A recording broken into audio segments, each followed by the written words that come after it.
Hello, everyone. Welcome to part 3 of the Game of the Year deliberations, podcast Extravaganza here at GigaBoots. I thank you for joining us. It's been quite the process. We've got a lot of categories to go through today.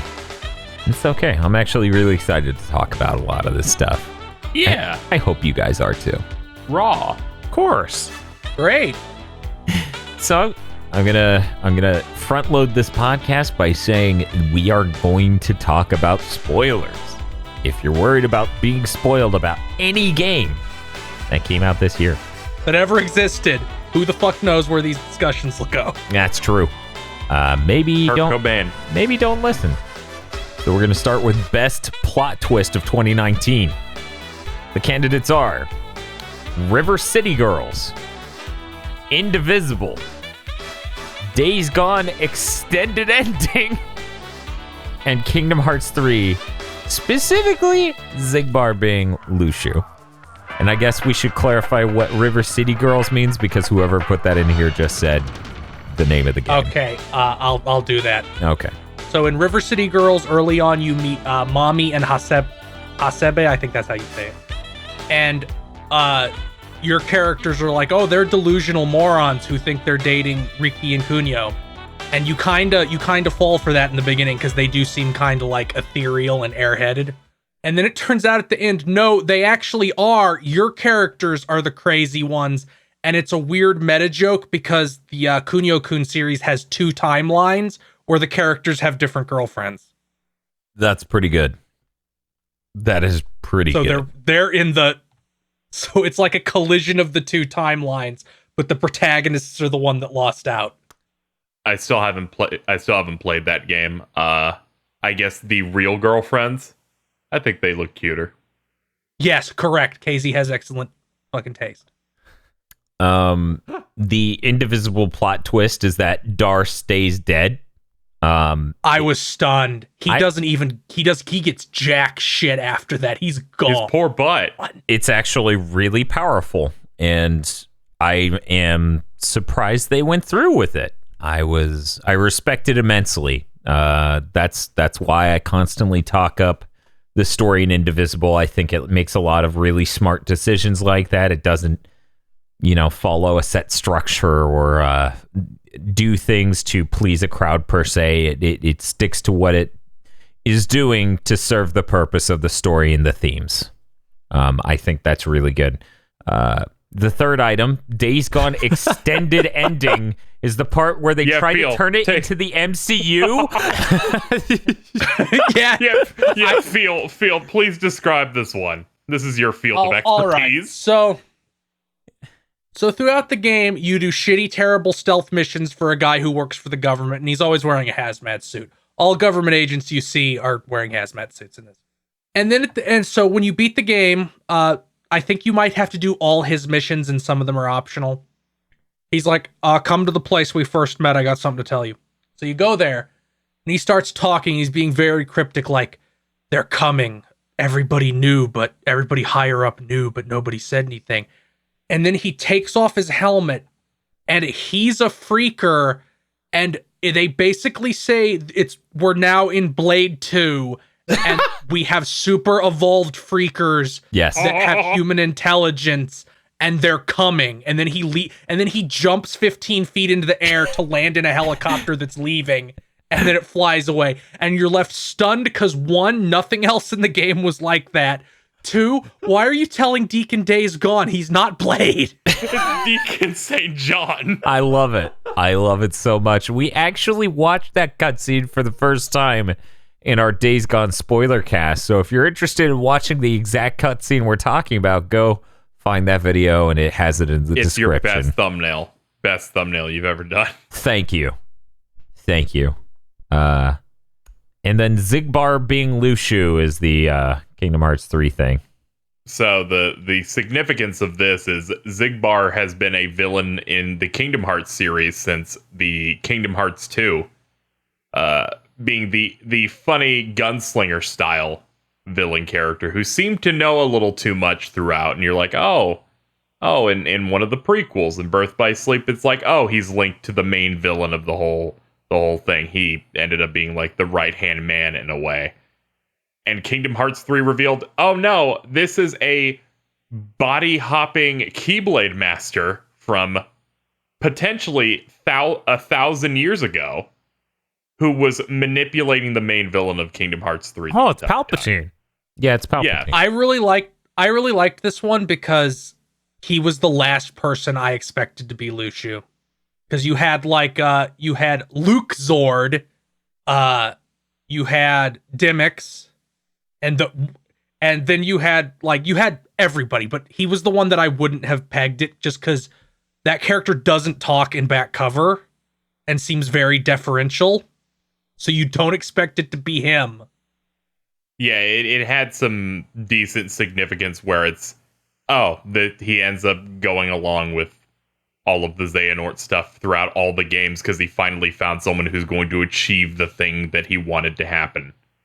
He fucking feeds Riku and Sora such a line of bullshit before he falls into the chasm. It's so good.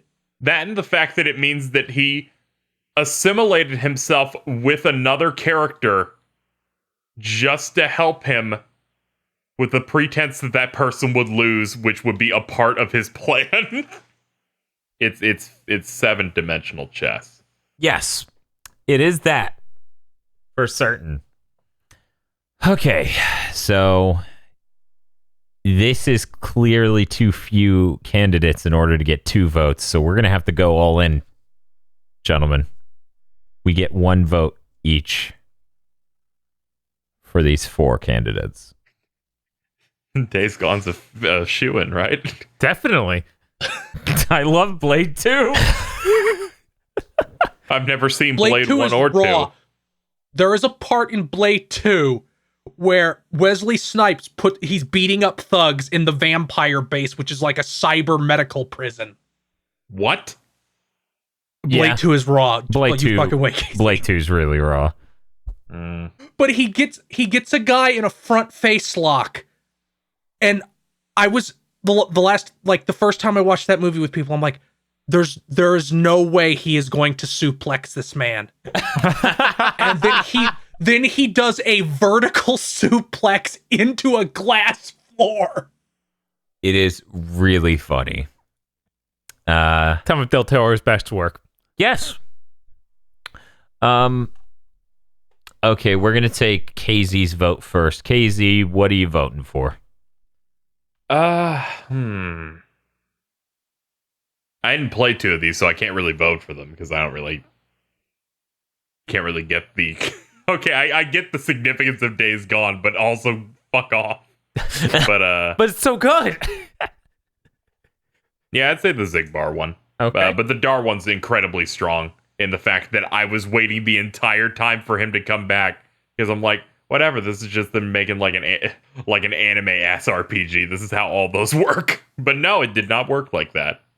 I'm gonna go ahead and vote for Dar staying dead. I thought that was genuinely unexpected and wasn't a twist in the way you normally expect a twist, you know? Like, him dying didn't feel like a twist. Him not coming back felt like one, and it was more of a unsettling, sudden, slow realization over the course of the last few hours of the game. Yeah. When you just find his sword and they're like, yeah, I didn't like you, but you did one cool thing. All right, let's go. Just because you're not dead doesn't mean you're not a piece of shit. But even still, I'm glad you did that thing because now I can make things better. Bob? I'm also voting for Dar. Like, that was really good. I kind of wish he got some sort of, at the very end, reincarnation thing, but it was still, like, really powerful through the game. I 100% expected, like, a dog with Dar's haircut Or butt. to be in the reincarnation scene. Yeah, no, that's fair. You expect something, but even then you get nothing. Feel? We're gonna end up deadlocked because I'm going for Zigbar. Okay. Yeah, that was one of the ones where it kind of blew my ass up because it's like, oh man, you just rocked half my life. Where I think about a character in one way and it shifted dramatically. I feel like Zigbar's always been the most I'm the mysterious guy. Anything could be said about me, and you just have to believe it. I mean, to be fair, Bob, if they had been like, it's the one who plays guitar. It's him. It was him all along. Like, no one would buy it. No. That's true. But they got me so good in our gamer premonitions for the plot of the game. I said, Zigbar will job and I'll be disappointed. Yeah, see, I was on KZ's page where it's like, he's gonna try and jump Xehanort and do something for his own weird plan and just get eradicated. Mm-hmm. Because they play really well where you get his backstory in Birth by Sleep of he's a random hitman-esque character who gets hired by Xehanort, gets maimed, and then is the idea supposed to be that Braig was like one of the Radiant Garden guards because he's wearing the same outfit as the other two guys who are, I think. It was my understanding he's like a mercenary type character. I don't think he was like a guard or anything, but he could have been. I wouldn't be shocked if it was something like that. But it seemed like he was hired in a way. But he has that. He gets maimed. He gets upset. He's like sniveling a little bit in that game. Where he's like, I'll just do whatever you want, man. And just the general vibe I get in every game after that is that he's waiting for his moment to strike to get something. And the fact that it's, oh no, that's all a complete act on top of it was, I think, pretty well executed. That's fair. Yeah, I don't think anyone's gonna move. So we're just gonna call this category a tie and move on because I don't think anyone's gonna move. Days Gone wins. Days Gone off the top rope. I'm just imagining the YouTubers who give that the plot twist of the year. And that's a fun YouTube channel. I want to find it. What's up, Bob? I'm just thinking of the people I've talked to in person are like, that was amazing. Shit. I mean, it's probably my favorite part of that game. Okay. I don't know why. You reminded me of when I went to see The Avengers, the very first one in theaters. And at the end where they teased Thanos for the first time. And there was a dude behind me that just yelled, Hellboy! Oh my god. Oh, that's awful. Yes! I didn't need to know about that. So for best plot twist, Dar staying dead and indivisible, and Zigbar being Lushu in Kingdom Hearts 3. We're going to move on to a much more candidate-filled category, worst plot twist. Somehow Days Gone extended ending ended up in here. Okay. Oh, we're a nuanced show. That was me. By the way, Phil, I'm taking number 5. We have the second candidate is Astral Chain, just fucking all of it. What was the twist? The twist, game wasn't actually good? No, the twist was 2 hours in when they clearly show you that guy's a bad guy, and for the next 13 hours, they don't acknowledge that. Yeah, that was an epic twist. It was an epic twist. Become as God. The twist where he literally is longer than that. At the end of the game, you still are like, he's definitely a good guy. Is he spouting these racial epithets? Right? He's just out there fucking dropping the N-bomb, and you're like, this professor guy's great, isn't he? Wonder why he wants us to churn that person into ground beef. Anyway. Quite strange. Code Vein is a God Eater game. That sounds Kino. That sounds like best plot twist. Did this end up in the wrong category? No, fuck you. It's so dumb. Are we describing them in the beginning or after you say all of them? We're gonna just fucking look. If I let Field talk about Code Vein right now, he'll just keep going, and people will forget what the fucking list is. We'll do a second pass. That's fair. Pokemon Sword and Shield when it's revealed that the guy walking around in sweatpants is in fact a psychopathic terrorist. Underwear. It's his fucking boxer shorts. I know what it actually was, but still, it had like, that energy. I'm getting my lobster bib on and going to the crawdad boil. It's like, also, I'm a terrorist. He's like, also, I watched Isolation 119, and he made a convincing argument that I was going to die anyway, so I should kill myself and everyone else. Does Quaaludes and decides to blow up the power structure. Fire Emblem 3 houses? All right, now the Fire Emblem one, when we get into it, it will be about the identity of bad guy. Okay, sure. That already sounds terrible. And Don't just wait. the last candidate is a River City Girls. What specifically? I sure that's on here because that plot twist that Phil was talking about earlier also kind of just contradicts the beginning of the game and is really bad because of it. Okay, how so? You literally get a text from them at the beginning of the game where they're kidnapped by Yakuza, Kuni, and whatever the other, Ricky. And then they don't follow up on that at all. I think it's just... I don't think it's from them. I think it's just them getting sent like a photo. So it's not from them. And they never do explain why they were thrown in that truck, but... Right, like they don't explain that. It just ends up with the whole ending being like a weird non-ending that just feels disappointing. It sounds like they just wanted to trick you. Although they do call them those crazy girls that keep stalking us, so maybe it was all a bit to try and keep them away. They didn't expect them to beat up everyone in the city, including the Yakuza. Okay, so we already talked about Days Gone extensively. Astral Chain, for some reason, felt 2 hours into the game, they needed to let you know that the guy in charge of the organization you're a part of, let's just call it Nerve.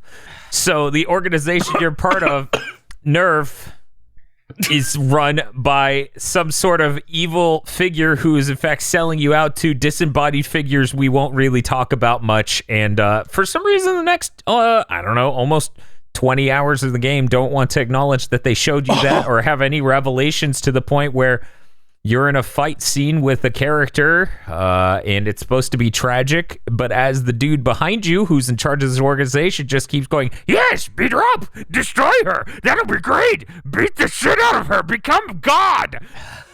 You're just like, what's up, Professor Guy? I noticed you're spitting on the back of my head. You seem so feverishly hellbent on doing evil things right now. Are you feeling your chipper, usual good guy self? That was fucking awful. He's a great villain because no one remembers his name. Dan. Is Gendo Ikari, right? Yeah, it's Gendo Ikari. I hate you. No, don't one, hate his us. name is Yosef, which is a horrible fucking biblical thing. Yes, it is. Many things in that are. 2, Wonder where they got that from. I didn't realize it's literally the Neuron Task Force, meaning it's literally Nerve. Yeah. Fuck this game. Yeah, no, fuck that game. That's why I made that joke. I thought you just made a joke because it was Evangelion in every other way. I didn't think they literally said it was. Yeah, no, as I said, this whole game's written by a fucking moron who loves Chuny shit and Ava way more than is healthy. Ugh. God. Anyway, Code Vein is a God Eater game. Explain, Phil. Okay, so God Eater is Bamco's Monster Hunter clone where infinitely regenerating monsters land on Earth from space and they destroy the world, and however many years later they come up with God Eater weapons, which are like swords that have teeth on them, and you shove it into the monster and kill their core. So Code Vein, you get the sense the apocalypse happened in Code Vein, but you don't know why. You assume it's the cause of the vampire thing. Everybody becomes anime vampires, so you assume that's what caused the apocalypse. And then at the end of the game, in like the last 2 hours, you find out, no, you're in a God Eater game. The anime vampires were created by the government to fight the God Eaters, and the ending of the game is your character and their friends leaving the area of the game to go fight the God Eaters. And it just comes off as a really unnecessary tie-in. So wait, they're fighting the monsters from God Eaters or the people who have the God Eater weapon? They were made to fight the monsters. Okay. And they were locked away in this small part of the world that was surrounded by impenetrable mist. So it's like that Shyamalan thing where it's like this was secretly that other movie and now it's a cinematic universe. Kino. Yeah. Is Code Vein a Cloverfield thing? It sounds like Code Vein should have been in our games for Kino category. Yes. Oh, Was there- shit. Is there like a Cloverfield cinematic universe? Sadly. Cloverfield stuff. Yeah. Yeah, there's multiple Cloverfield films. Like when they took a horror movie that had nothing to do with Cloverfield, and then J.J. Abrams went, "This is pretty cool. It's a Cloverfield movie now," and then they put it on Netflix after a Super Bowl. Yeah. Oh yeah. It's Yeah. that one. And also the M. Night Shyamalan cinematic universe that fell the fuck apart at the end. Yeah. Yeah. It was he made a really good film, and then way later he decided he would force that into being a cinematic universe, and it kind of went terribly. He made two really good films, because I heard nothing but positive things about Split, which was the second one, and then they made the third one. And Red Letter Media did that really soul-crushing bit where it's like, you saw Unbreakable and Split, so you gotta finish it. Just showed clips from the movies. That's The problem came in with the fact of, one, Bruce Willis is really tired, and two, it's the first and second movie didn't have to depend on the connective tissue of other films together, and the third film has to do that. Yeah. The first two didn't really have to worry about that. I've already discussed Pokemon Sword and Shield's incredibly bad They plot have to do twist, it right now. how abrupt it was, and how it just 3,000 years away. Quaaludes. doesn't flow well, and it's I honestly feel like somehow The villain turns themselves in off screen and then never appears again. there's a lot of that. There's a lot of that. And I don't really want to talk about it anymore. So guys, regale me with Fire Emblem Three Houses. I'll let KZ go first. There are multiple different things I could use as a bad story reveal in Fire Emblem, but the most obvious one is in the first half of the game, it's split into two parts: the pre and post time skip. In like the second chapter, I think you end up fighting at the beginning some barbarians, some like thieves, and it's revealed that they were hired by a mysterious masked character called the Flame Emperor, who has some evil plans for the church that all the students are in, which is like a neutral ground for the three big factions in the game. And you butt heads with them and the other people that the Flame Emperor works for throughout. And depending on your route, you get little hints of some sort of who the Flame Emperor is. Some of it is a bit more embarrassing than others. But the twist is supposed to be that the Flame Emperor's identity is the main character of one of the houses. It's Edelgard, the main female of the game, who is surprised, is straight up technically one of the main villains of the game in a way. And the way they convey this twist in some routes is so unbelievably terrible. Where in one route, she just becomes unmasked with no fanfare or special cutscene. They're just like, hey, I'm here. You like hit me really hard. My mask fell off. In her route, in the route where you're on, in the Black Eagles route, you don't even get an unmasking cutscene. You just get to the part of the game where she would be revealed, and she just shows up and says, "Hey, I'm this person." Yes, and if you play her route, she just goes, "You're fighting me on this map." And that scene is basically they're trying to steal artifacts out of a crypt in the church, and it goes like that, and then her path splits into two, and you can maybe side with her, but then there's no money in that part, and they have almost no cutscenes. They instead have 2D pictures because that part wasn't done. And if you pick the Blue Lions route, that's the one where they cared a lot about that twist, where they have a couple of minor foreshadowing things that make a lot of sense and a lot of character work for it. But I feel like it's the worst twist because it only works on one route of three. Yeah, that's pretty fucking bad.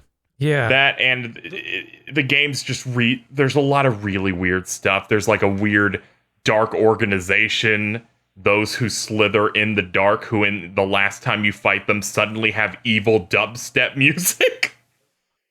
I don't know. That sounds kind of raw. Do you want me to go off, KZ? Because I have like a list mentally. Yes, go ahead. Okay, so first of all, let me be fucking clear, because people don't listen. I liked this game. I played it twice. That's over 100 hours. Yeah, I know, but you have that thing where you do that, then you'll just yell at it for 45 minutes. Dude, fucking, you can say one critical thing about a game or a studio or whatever, and people are like, you hate them. It's like, fucking no. Shit's more complex than that. This game has, I would say, I'd say it has like 4 plot threads. The stuff with Edelgard being the Flame Emperor, the evil characters KZ mentioned, the fact the Pope of the Church is a dragon who has been secretly manipulating humanity for 500 years. And she's a part of a dragon race where their bones become weapons. And And also her mother is a lolly that lives inside your heart. Yeah, Sothis. The Sothis is her mom. Oh. And for like the circumstances around the protagonist's birth and why they're special. None of there is no route where even 2 of these plot threads are fully resolved. The best one is the Pope, who is a dragon, by the way. If you pick the Blue Lions route, she disappears after a major event that establishes the time skip, because tragedy strikes your main hub.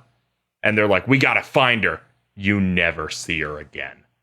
I would like to point out that this character is the reason the villain is the villain, because she wants to end the church and end this dragon controlling humanity.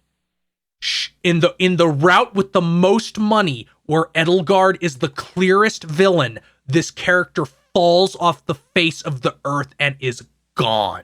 Because depending on the route, you would get different results. Like, oh, this one Edelgard is more of the villain, so she turns into a giant ghoulish super monster that can shoot meteors. Because fuck you, that's why. So, is the real Fire Emblem 3 Houses coming out next year? No, there is one DLC left.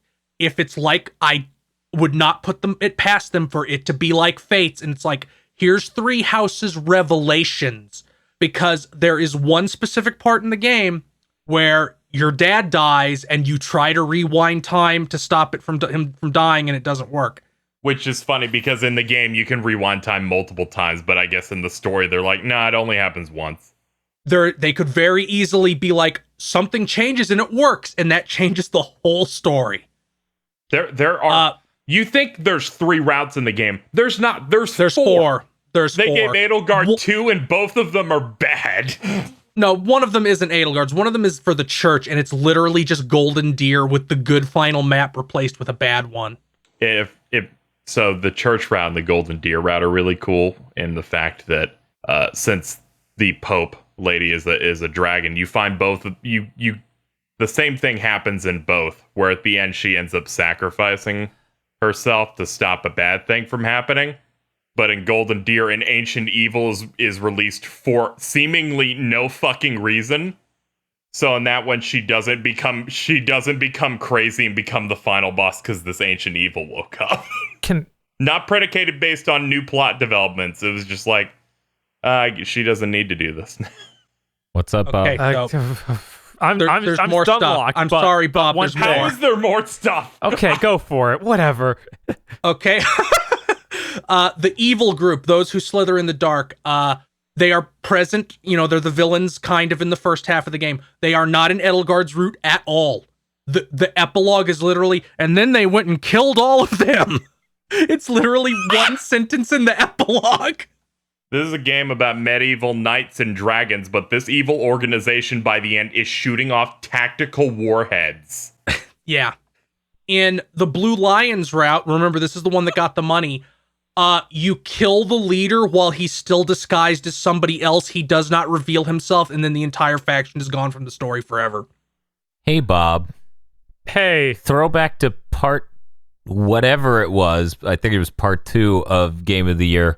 When this wasn't in the biggest disappointment list of Switch games. Well, they still seem to like it through all this insanity. Yes, they do. I still seem to liked it. Through all of that goofball stuff, I'll say this. I picked Blue Lions first. That route's fantastic and has some really good character writing and work into it. I felt for so many of the characters. I really enjoyed where that story went. All the other ones kind of shit and fart in some interesting ways. But I still think the game's really good. If you play the others, I feel like it makes Blue Lion worse because you have information that fucks it up. And in the church route and also Golden Deer, when you kill Edelgard, her rat keeper, Hubert, her rat reply guy, just leaves you a note telling you where the villain's base is. He's like, in case you defeat us, here's a note where the next plot point happens. I have to prepare. I have to prepare in case she loses. Okay, It's so bad. You've talked enough. Yeah, I was like, this is all I know. I did not twist expect him to pull out 8 more things than I expected. Okay. There was more, but fine. What? Stop. That's Fuck plenty. off. Yeah, there's Those more. aren't plot twists anymore. Okay. So you get 2 votes, gentlemen. Astral Chain's getting my first vote because, Jesus Christ, there are multiple plot twists without it, and every single one of them is, it's really just Ava. Every single fucking time. It's Yosef is even your dad. They just never say it. Yeah, it's so fucking nuts. This whole thing's so fucking nuts. It's mind-boggling. So when I think about how disappointing the plot of Pokemon Sword and Shield was, it doesn't even compare. It doesn't even compare to Astral Chain. Guys, we need to limit exactly what the scope of the Fire Emblem election is. Like, what is it exactly that's the major plot twist? The whole game. It can be the main villain one. I don't know why it can't be the whole game of Astral Chain. No, it can be, but it needs to not be a fucking 20-minute video essay that I have to parse mentally because I wasn't there. I can make it more concise. I can make it more concise. No, I have it. Okay. Fire Emblem 3 houses. The twist is having more than 2 routes is a bad idea. Because they need to have exclusive content and story reveals for all of them. There's 4 fucking routes in that game. Oh no. Yeah, it sounds like most of the major plot threads really just disappear on almost every route. And that's fucking nuts. And some directly contradict each other. Oh. Okay. Yeah. What? And there's also some stuff where you will do a route and completely miss, these 2 main characters are siblings. You don't learn this in one of their routes. Okay. This Fire Emblem stuff is too much to deal with, so I'm voting for Pokemon instead. Okay. I really enjoyed this, if only because revealing the Pope Dragon thing.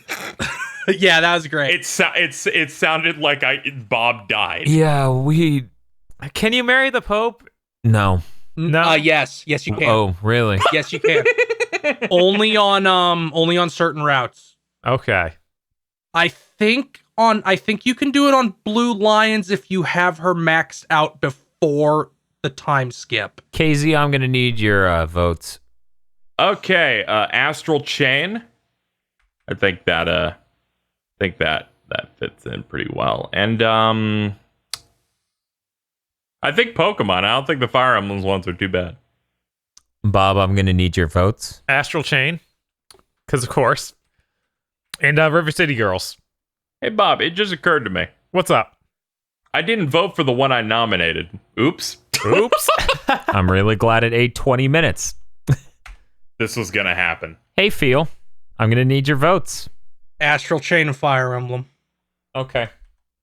Sounds like no one was a fan of the fact that Astral Chain just ended up being the world's shittiest Ava Kever album.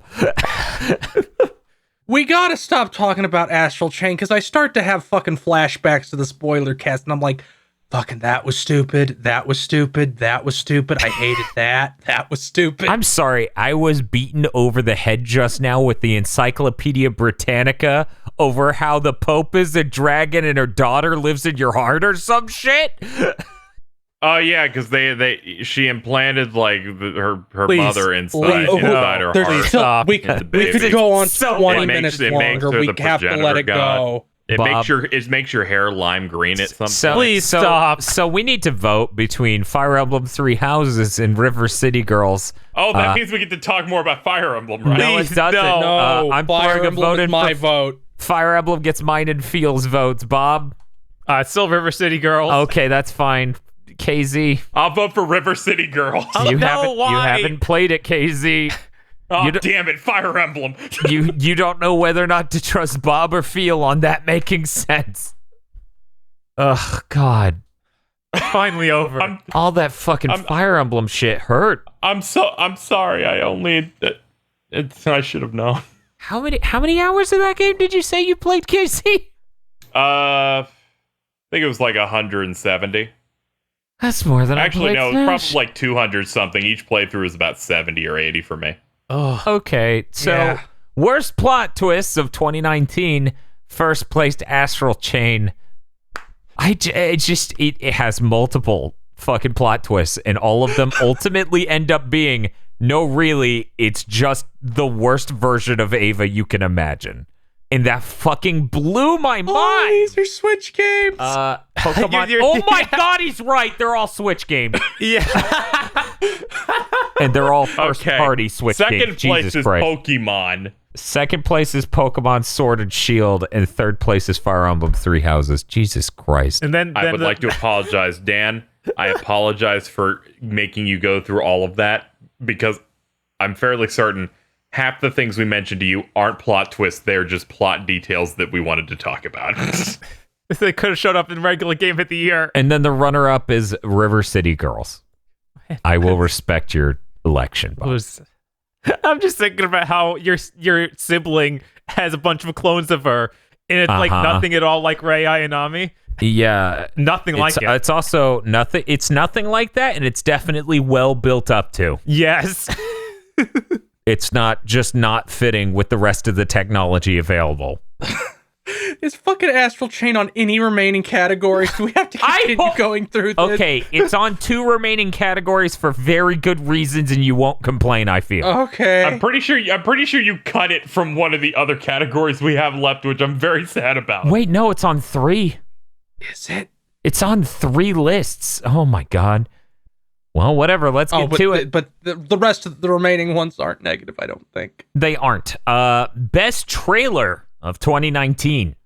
Our candidates are Astral Chain's reveal trailer,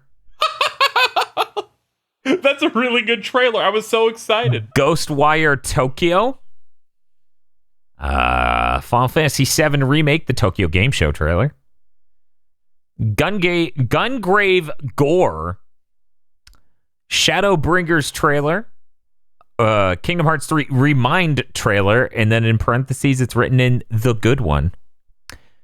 Crazy, which one's the good one? Because I don't remember. The good one is the one that came out recently. The previous two didn't really Okay. have much new stuff. Yeah. Breath of the Wild 2 trailer and Terry Bogard in Smash trailer. So we're going to get 3 votes each. I'm going to go ahead and vote right now. Yeah. Astral Chain, Gungrave Gore, and Terry's Smash trailer. The Terry Smash trailer is fucking infallible. Like, it's so good. The fact that SNK got a character in and then it's just showing you all the people that didn't make it is unbelievably funny. Yeah, it's just like their old school credit sequences. Yeah, it's like a real King of Fighters cutscene. It's really good. Gungrave Gore is unbelievably metal as shit, and it's so good it'll probably end up being better than the game. It's got a really powerful energy to it. It's so fucking cool. It's almost beyond words for me. Even plays like the anime like intro for a moment. It's amazing. Oh, wait, I guess that was the outro. It was the Here Comes Yes. Rain Again. It was really good. Yes, it was the outro. And then there's Astral Chain, which I thought was an interestingly different project from Platinum. I felt like it had a very different vibe with what they were bringing in, and the way they chose to show it off at the beginning really was incredible. It was the most hyped, and then they announced it for later in the same year. That was an incredible moment, and I think that trailer was great. So that's why I'm voting for those three. Bob, let me get your votes. Sure. Gungrave Gore. Okay. It was, unprecedented. I never thought I'd see a trailer for Gungrave in the year 2019, and the trailer would be really cool. Right. You expected, here's a Gungrave, please buy it. Instead, it's just like, sup, motherfuckers, I'm Gungrave. Here's all the money. We did a CG trailer. It has the coolest characters and the cool outfits for all of them. Yeah. Terry Smash trailer. It's so good. It is. Yeah. This is going to be like the exact same as Dan. Because that Astral Chain trailer was hype. It's like unassailable, all three of these. Yeah. I'm like, I want to vote for Breath of the Wild, but I wasn't as hyped as I was for the Astral Chain trailer. Which is messed up, because Breath of the Wild 2 is going to be way better, I hope. Oh, don't even let it enter my brain that it might not be better than... Okay, I'm just putting your vote here and not finishing that sentence. Mr. Feel, I'm going to need your votes. Astral Chain, that trailer was fantastic. Part of the reason I feel like we were also disappointed because that trailer was so fantastic. It had the best track in the game in it. It did. Remind. Okay. Yeah. No, that is an excellent trailer. That sold me on that DLC, basically. I think that it might be better than any of the other Kingdom Hearts 3 trailers in general. It was very strong. Incredibly. Yeah, it's like, here's all the things you wanted. And I'm like, oh God, how did you know? Focus testing. And FF7 Remake is my last one. FF7 Remake Tokyo Game Show. Okay. Writing that in. Okay. And KZ? First off, the Remind trailer, and my reasoning is like, in terms of like trailer like production and stuff, it's so much better than a lot of what we got last year for the main game, because with those they were mostly snippet of gameplay, and then they would do the story portion of it, which made it feel a bit more robotic, and they all used Don't Think Twice in them with no sound effects. And it just kind of felt not as good as a result of that, where it just kind of felt a little bit wooden. Yeah. Despite the excitement of it showing me things I'm excited for, they just used one of the tracks from the game, had a really good mix of exciting gameplay, extra bosses, and the stinger at the end being a big send up to the first thing you hear in the first Kingdom Hearts game, I thought was fantastic. It exceeded every expectation I had for that, but that's one of them. I'm gonna have to say the Final Fantasy VII trailer I think was really good too. That was the that was the one where they showed off all the summons and the Turks as well. And it's the one where it was incredibly dense trailer wise, where they showed a bunch of different stuff for that game. Where I'm like, man, this game's really happening, and they're really going in hard on it. So dense. Every shot has so much in it. There really was. When they just started showing stuff like, I don't know, squats and darts, I'm like, this is a video game. And as much as I want to do like one of the other ones that was chosen, I wanted to highlight the Shadowbringers trailer for FF14, because that all of those that they do are like the big setups to whatever expansion it is, and I think this was the coolest one they've ever done, because they use a generic create a character guy for all of them, and he goes through this continuity of changing his job class every couple of years for each expansion. And there's a sequence in this where he just swaps them mid-combo to fight a giant monster, and he gets owned constantly in every form until he unlocks the Dark Knight form. And that feeding into you becoming a warrior of darkness in that expansion is really good. Also the track and just the general CG in that, some of the best stuff Square's ever done. It blew me away. It got me really excited to jump back into that. So that's my third. Okay. Also, it has Bob's Final Fantasy villain in it. Yeah, no, that was some real shit. The Crystal Exarch. That was a really good trailer. The Remind one, the Shadowbringers one, they're both excellent in my opinion. I cannot believe this. This is unprecedented. We have a 4-way tie for everything that is going to be second and third place. Sorry. No, it's fine. It's fine. It's fine. I want people to, like, the whole point here is for us to express how we feel about shit and for people to hear that and relate to that or not know about it and find out amazing things such as the Pope is a fucking dragon. So, you know, I'm she really has glad. A huge ass. Well, it's a dragon. I mean, it seems like everybody with green hair in that universe ends up being a dragon, so I'm not surprised. Oh, is that a thing? I think so. Yes. Oh, Yes, every single shit. person with green hair in that game has he's a dragon. Well, shit, man. Yeah. Although, okay. the ones other than the Pope are like, our bloodline is shitty, so we can't do it no more. So, don't. You don't. have No, Sword no, of the Dragon no, Bone. no, I can't no, engage, that's no, too much. No, we're just. We'll have plenty of time when we're dead. Yeah, you're gonna be dead if you keep on. Anyway, Astral Chain is locked in at number You one. should have added Fire Emblem 3 houses to shit we don't want to come up on Big Think in 2020. I feel like if I could go back, I could argue it into first place. Now, the next 4 entries that are tied all the way for second and third places: Final Fantasy VII Remake trailer, the Gungrave Gore trailer, the Terry Smash trailer, and the Remind trailer. This is a nightmare. Yeah. I have no idea how to go about solving this. Do we each get 2 votes? And then That would then just result in the exact same spread. Would it? Yeah. I think the only way to resolve. Why don't we is try each it and get see what one. happens, and then we'll Sure, do another Each round get of it. Sure. one. Okay. Okay, here we go. I'll go ahead and vote real quick. Let me separate Shadowbringers, which just barely falls below the ties. Okay, so my vote's gonna be for Gungrave Gore and Terry Smash trailer. Bob? Yeah, I guess it'll be Gungrave Gore and Terry Smash trailer. Okay, so that's okay. Feel? Final Fantasy VII and Remind. Okay, and KZ. Oh no. Yeah. Well, this can effectively change because I put in Shadowbringers to celebrate that game and its trailer. But since it's like not here, these other trailers I liked a lot, so I will swerve Remind, which I like more than the Final Fantasy VII trailer. Okay.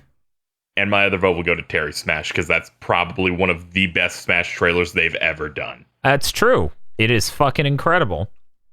Okay, so we've had the Final Fantasy VII Remake trailer from Tokyo Game Show specifically dropped down to the runner-up category, but we are still Fucking shot Cloud in the face just now. we still got 4 things up here. The only locks are Astral Chain in first place and Terry Smash trailer in second. Now we've got to decide between the Gungrave Gore trailer and the Remind trailer. You know what this means, Bob? What's that? We finally have a business excuse to subject these two to the Gungrave Gore trailer because I feel like they haven't even seen it. I've seen it. Okay. Okay. I haven't seen it, but unfortunately, you're trying to tell me to go away from Kingdom Hearts, so it's gonna be impossible. Nah, an it's immovable object. It's cool. This trailer has 1.4 million views for a Gungrave game. Oh my god! It is real fucking cool. I mean, I can respect the Remind trailer. That literally did like get me super psyched for that expansion. It was everything I felt like was missing. Like Final Fantasy characters are in this trailer. Yeah. Just they really showed what they have going into it, because those previous 2 trailers these are the final battle arenas. Nothing has changed. We added 2 attacks, and you're playing as characters that were already controllable, except for Roxas. It's you're controlling like 5 or 6 characters. Here's multiple brand new arenas, 13 super bosses, Final Fantasy characters. It's like they made bad trailers on purpose to trick you. But it's just, that's what happens when they make stuff early on.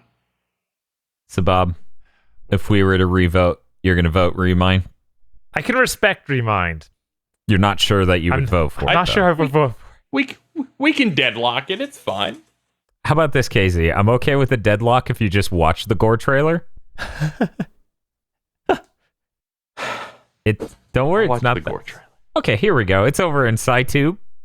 For those looking I'm still for in there. It's Gungrave Gore reunion trailer. I'm gonna go ahead and play that now. All right, this is a live reaction. Here comes the rain again. Again.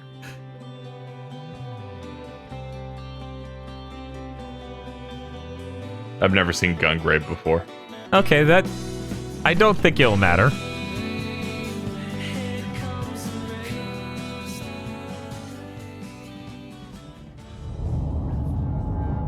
That's Hong Kong. Mm-hmm. Mm-hmm. Ooh. Oh, is this not the VR game? Monster ejection. Oh no, this is a real fucking game. Yeah. Okay. Yeah, no, I would Oh, not. that mug VR? This is the real one. The VR one's already out. We already own it. Oh.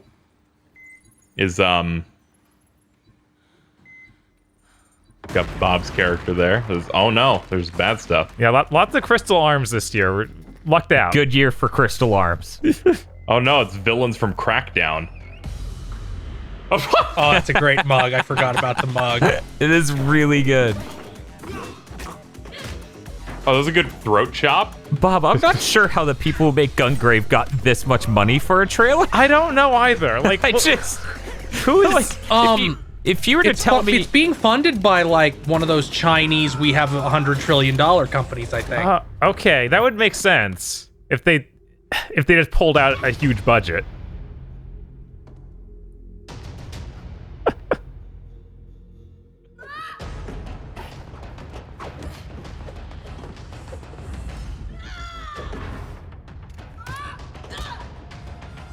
Oh no, a cigarette.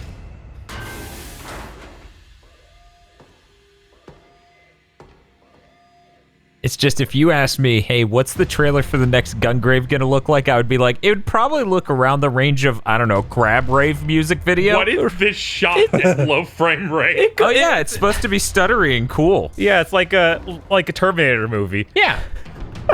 It's That's like a cool trick.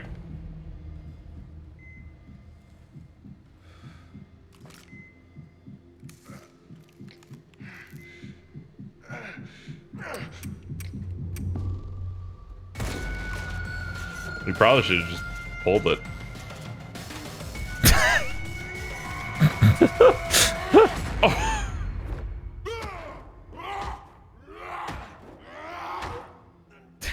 When one of us steals the other person's prediction. Yes. When Phil keeps talking about Fire Emblem. Yes, I'm laughing exactly like that. It's true. Yep. The dragon has a fat ass. That's a cool gun. It is a very cool gun. You'll shoot it a lot in that game.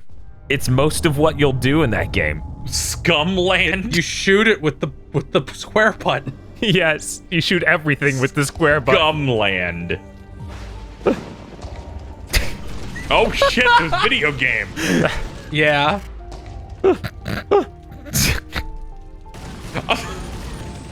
So, this is Gungrave. It still Can you has tell that the guy who did Trigun? Yeah, can you Isn't tell this is Night Owl? I've never seen a character carry a coffin that's also a gun around. Yeah, no, that's not a pre-existing thing in anime, is it? I don't think so.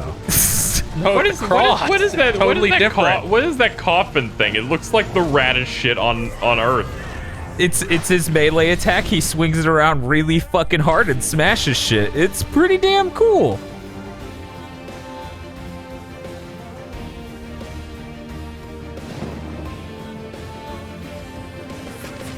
I just don't know who let them have money to make a trailer for Gungrave. Like, that's great. I think that's fantastic. And now that I've gotten KZ to watch it, yeah, I'm gonna vote for Kingdom Hearts 3 Remind.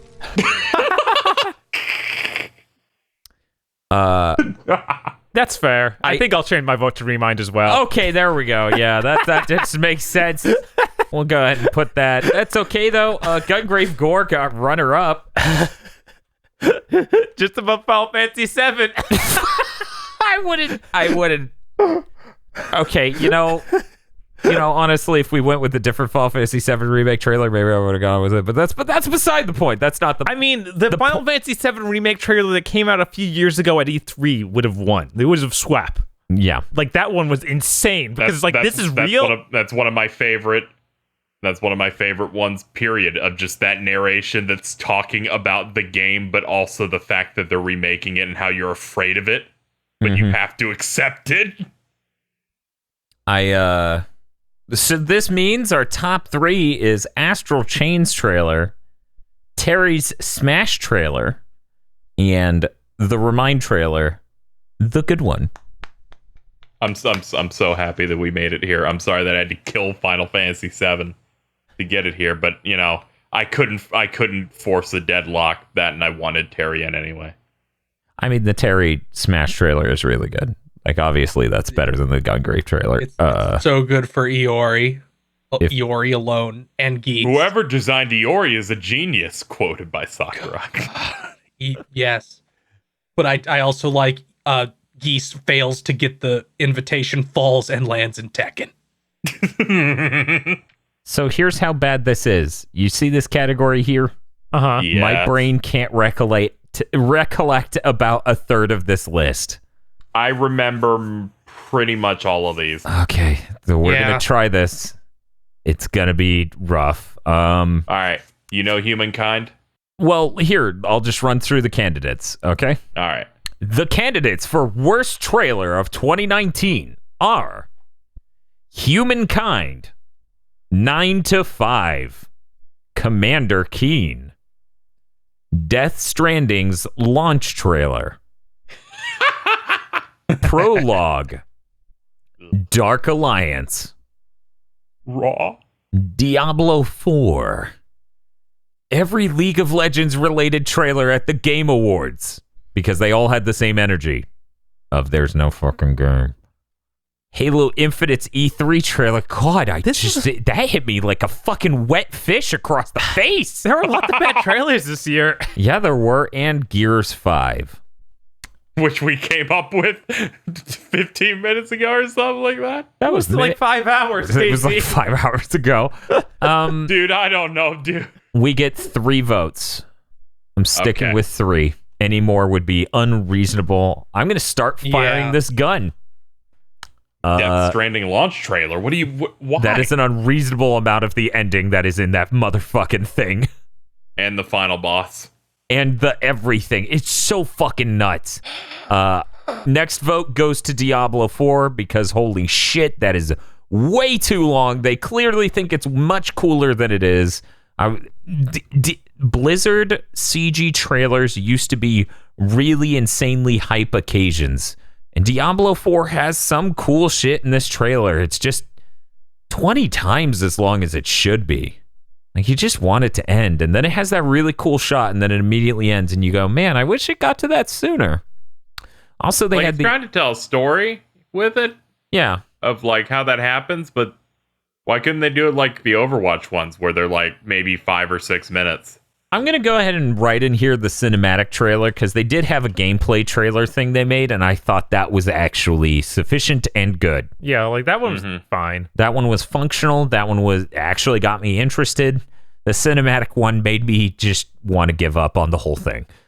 Oh, man. Fucking shit. Well, Halo Infinite's pretty good. That was a nice story piece. Yeah, I've got Halo Infinite Gears for 5 E3. was great. Her head moved a lot. It's hard to call that Commander a trailer. Keen. That's how rough that was. Commander Keen. Yeah, Commander Keen was also intensely awful to the point where they didn't ship that game.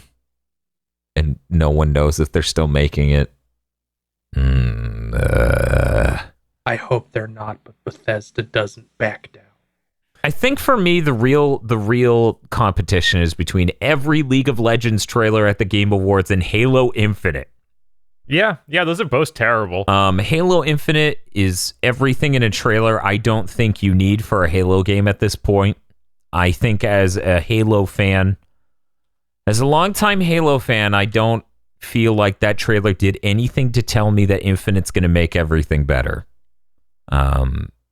I do think it's less exciting than the prior trailer they showed for Infinite, and then all of the creative, the top brass, like multiple members of the top brass leaving shortly after this, just reaffirmed my belief that that trailer was just because they didn't know what was going to happen with the game, like how it was taking shape, et cetera, et cetera. So I'm going to vote that. That is the most non-trailer you could do. Yeah, it can't beat out the previous trailer, which was a field and a car. Okay, Bob. Yeah. That trailer had a sense of detail and scope that I want from Halo again. Oh, Do yeah, you remember how the levels in Halo 5 were structured? I know. It was the least Halo motherfucking level design I've seen in a Halo.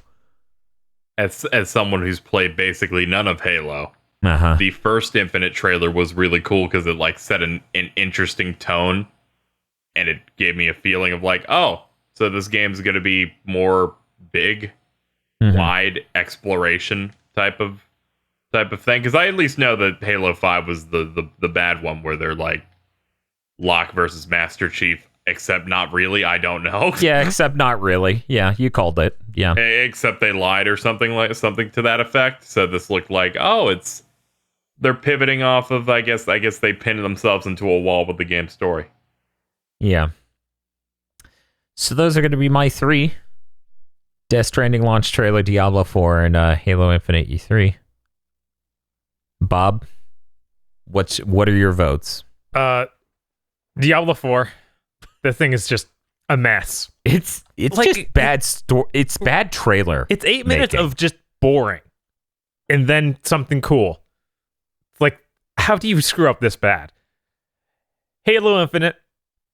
Okay. Because that E3 trailer was just the most insanely bad trailer they could have made for a Halo game. It felt like it was Halo 4. Just I had appeared in Halo 4 again, and I couldn't get out. Yeah.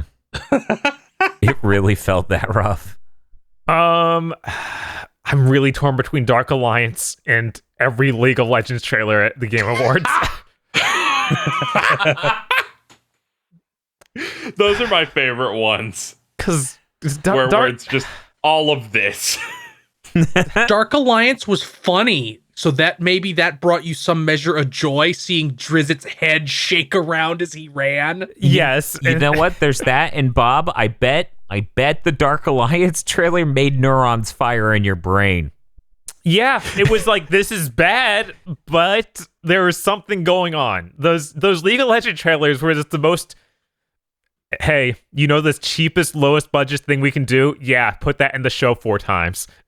Yeah. So put on a League of Legends trailer. Okay. Was there 4? If I'm not interested in what they're showing, I want the trailer to be entertaining. And if it can't achieve that, it's fucked. Right. See, that's why I wouldn't vote for Dark Alliance as a bad trailer, because even though their idea of taking that sort of filmmaking and applying it to CG models is goofy and funny and has a really unsettling effect. It's goofy and funny and has a really unsettling effect, and as such, it made me it made me feel like it was a better trailer than the ones I did vote for. We're gonna go to Feel next. Hey, Feel, give me your votes. Okay, 9 to 5. That might be the worst trailer I've ever seen in my entire life. No, because which one is 9 to 5? It is the one where the entire trailer is the dancing cartoon rabbits, and then at the end they reveal, no, this is just a game about mercenaries. Those rabbits have nothing to do with anything. We just punked you for a minute. Oh yeah, and it's from the creators of something. Yeah, it turns out those rabbits were just a part of a mobile game or something within the universe of that game. That still makes a really bad trailer. It was like the pedigree of certain developers with that, where it was like, oh, this is interesting. They showed nothing. Commander Keen, because that one physically harmed me. Okay. Commander Keen. Got it. And Diablo, because it was fucking 3 hours long. And nothing happened for most of it. What were you talking about? We found out about how some mercenary guys betrayed each other. Oh, man. I'm excited. Can you believe that? Whoa. People can't appreciate a good story. Ancient mechanisms you activate with blood. Never seen that before. Definitely exciting enough to draw out for 10 to 15 minutes. Maybe even a feature-length film. They literally go, okay, you guys complain that we didn't announce Diablo 4. We're going to make this really long just to sate your interest. KZ, I'm going to need your votes. Let's animate the most boring part of the universe we can think of. It's a dude messing with his inventory for 20 minutes and I'm just clapping. I would have been hyped. I would have preferred that. Yeah, if it was just the main character at the campsite just unloading his inventory would be great. Oh yeah, he's doing inventory management for like 15 minutes and the ending gag is he takes 2 steps outside of the camp and sees a bottle on the ground. And he gives it this look of, I just finished doing this. That would have been a better trailer. Bob mentioned that it was an 8-minute long trailer and that unnerved me. And then when I checked, no, it's 9.5 minutes long. I take it you're voting for Diablo 4. Okay. Yeah, Diablo 4. That's it does fair. not. It did not get to the point. If it had more interesting lore throughout it, I feel like it could have done something for hardcore Diablo fans, but it really didn't do anything for anyone. But Lilith. Oh. That made the 9 minutes worth it. Just you saying that just now. It looked cool, I guess. Yeah. Like fleshy woman. Blood capes. Gears 5 is going to be my second vote. Because I was just confused after it was done, and then right after that they went Terminator. Yeah. Every time where it's like Microsoft shows a trailer, it's a disaster. Like her heads are going crazy, which is really strange because it turns out that game was good. Yeah, that is strange. That's why what was the trailer just the institutionalized music video? I can't trust reviewers on saying a Gears of War plot's good. They said 3 had a good storyline, and I just couldn't even make it through. Oh, no, I just looked at people praising how the gameplay was really good this time. Oh, just the gameplay? Okay, yeah, sure. Yeah, because it was probably. mixing more of an open structure and where you go to do stuff. And I looked and I was like, it's on Game Pass. Yeah, I think we have it downloaded, but we don't have time. I am like Dan in the fact that I go, all I have is an Xbox One S, not an X. It's a waste playing it. It doesn't look good. Wow, that must be the most backfire ass shit in the world to Microsoft. Yeah, that's how I am with it. I'm like, no. That's okay, Casey. At the end of this year, you get to have an Xbox Series X.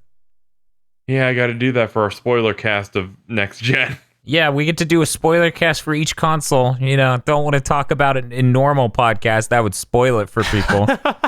Yeah. Kill me.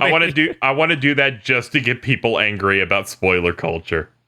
Like, motherfucker, do a spoiler cast for a console. I mean, that'd be kind of funny, but I feel like it would fly over most of their heads. So yeah, what are you? Right. You got Gears 5, Diablo 4, and the last one, Prologue, in which it was a trailer with nothing. They showed nature and then said that it was being made by PlayerUnknown. He made the PlayerUnknown's Battlegrounds thing, which was terribly unoptimized and not very good, and then Fortnite ate it. Yeah, yeah. I feel like he was trying to go, this is my next big game, and I'm like, people have already forgotten about your last game.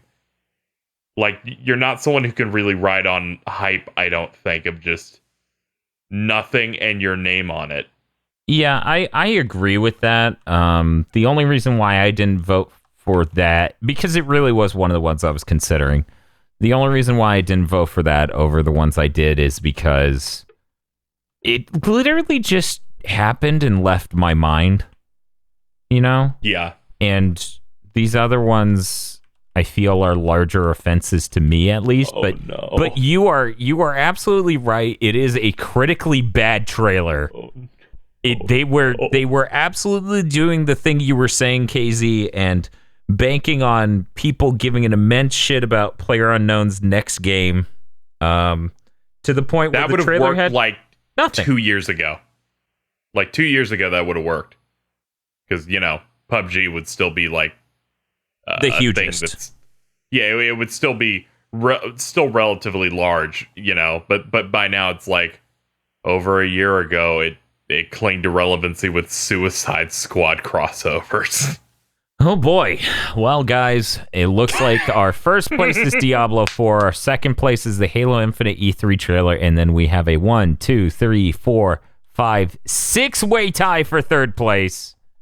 Oof. 2 votes. 2 votes each. Absolutely. Let me just separate these out to make it easier for people to eyeball and then clean up the numbers. Okay, so the candidates for third place are 9 to 5, Dancing Bunnies, Commander Keen, Nightmare, Death Stranding launch trailer, Prologue, every League of Legends trailer at the Game Awards, and Gears 5. I'm gonna let Feel vote first. You get 2 Commander votes. Keen. Okay, Commander Keen. Commander Keen for sure. And I guess the Dancing Bunnies thing is something else, so I guess I'll go for Prologue. Oh, okay.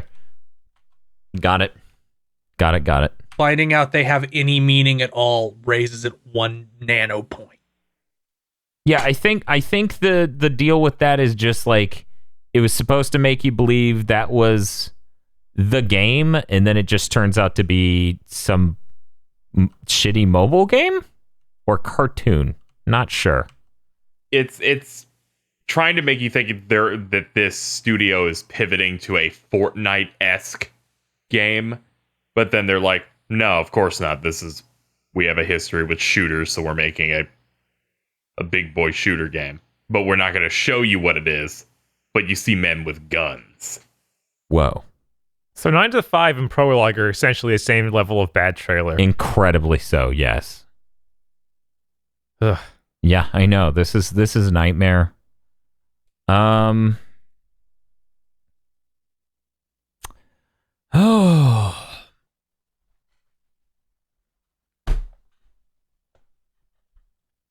I'm going to vote for Gears 5 and every League of Legends trailer at the Game Awards.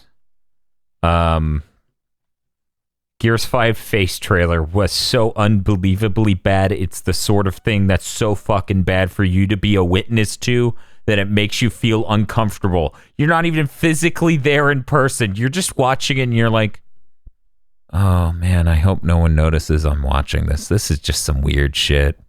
I don't even know what the fuck they're going for here. And of course, the League of Legends stuff, it's just they wanted to get our attention for these games, but they didn't want to spend any money, and the games are nowhere near done. Like the fact it went back to back with that. Bob? Definitely League of Legends trailers. Okay. Like we've been over it. Yeah. I know. It's not easy. Yeah, I think I'll go with Gears 5 as well, because that's something else that I'm at least inclined to care about Gears of War, right. But they keep repelling me from it. Whereas Prologue, there's nothing there. Right. Yeah, there's none.